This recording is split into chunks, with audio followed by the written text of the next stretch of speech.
Salamanca, Spain, 1487. Christopher Columbus stands before the Spanish court, passionately arguing his radical idea. The Earth is actually round, and by sailing west he could reach spice-rich India and revolutionize trade. He is opposed by small-minded dogmatic priests, scholars and theologians who claim the Earth is flat. They warn that his beliefs are not only heretical, but that he also risks falling off the edge if he makes such a dangerous journey. Thing is, this never happened. Columbus, like nearly every educated person of his time, knew the Earth was round. In fact, scholars had known this for thousands of years. The real debate wasn't about the Earth's shape, it was about the size. Columbus didn't prove the Earth was round. Instead, he made a critical miscalculation, arguing that it was far smaller than it actually is. This mistake should have been fatal, but sheer luck intervened. He ran into an entirely unknown continent. So how did Columbus get it so wrong? And how did history muddle his story so badly? Let's find out. Hello and welcome to our channel, where we cover interesting and lesser-known science and engineering stories from history. You don't need a technical background to enjoy, just an open mind and eager curiosity. Let's begin. In 1828, a book by the prolific American writer Washington Irving was released, and it reshaped Columbus' legacy.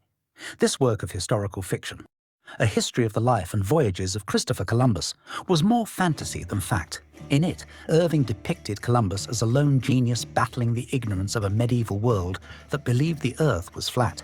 This narrative contradicts nearly all historical scholarship. The ancient Greeks had determined the Earth was round more than 2,000 years before Columbus. The mathematician Eratosthenes even used shadows and geometry to calculate its circumference at about 24,500 miles, astonishingly close to modern estimates. This knowledge was widely accepted and transmitted through the medieval world and integrated into Christianity without much controversy. While some biblical passages could be interpreted as supporting a flat Earth, medieval scholars largely understood these as metaphorical rather than literal. So Columbus was not fighting against flat Earth believers, he was fighting against accurate measurements of the planet's size. Columbus wanted to reach Asia by sailing west, but there was a problem. Every serious scholar of navigation knew that the distance was simply too great.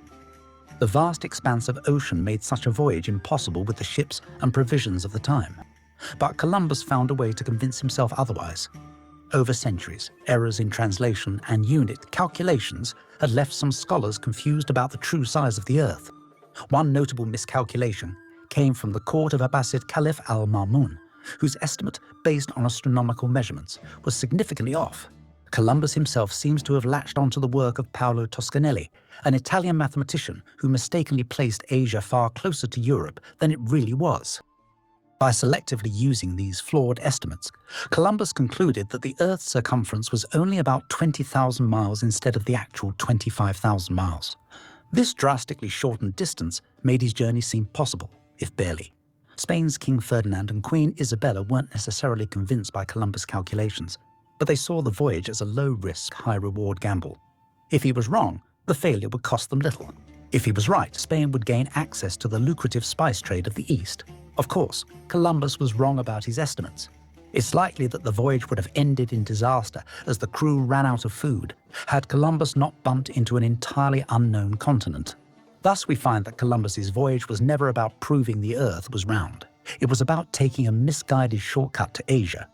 Later writers, eager to dramatize his story, reframed him as a visionary battling medieval ignorance, arguing vehemently for a globe-shaped Earth when all around him maintained its flatness.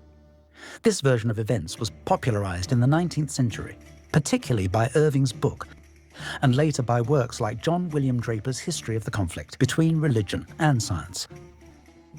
The warfare of Columbus the world knows well. How the Bishop of Ceuta worsted him in Portugal. How sundry wise men of Spain confronted him with the usual quotations from the Psalms. How, even after he was triumphant, and after his voyage had greatly strengthened the theory of the Earth's sphericity, the Church, by its highest authority, solemnly stumbled and persisted in going astray. These works portrayed Columbus as a lone warrior of science against flat Earth superstition. As we know now, the reality was far more complex. Columbus wasn't defying ignorance. He was defying accurate geography with wishful thinking. Luckily for him, history doesn't remember how wrong he was, only that his mistake led to one of the most consequential discoveries in human history. Today, the flat Earth versus Columbus myth is finally fading, replaced by a more accurate and, ironically, more interesting truth. Columbus wasn't the man who proved the Earth was round.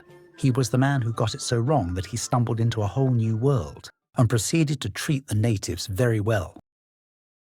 Thanks for watching. If you enjoyed this video, please like, subscribe, comment, and share. It's really appreciated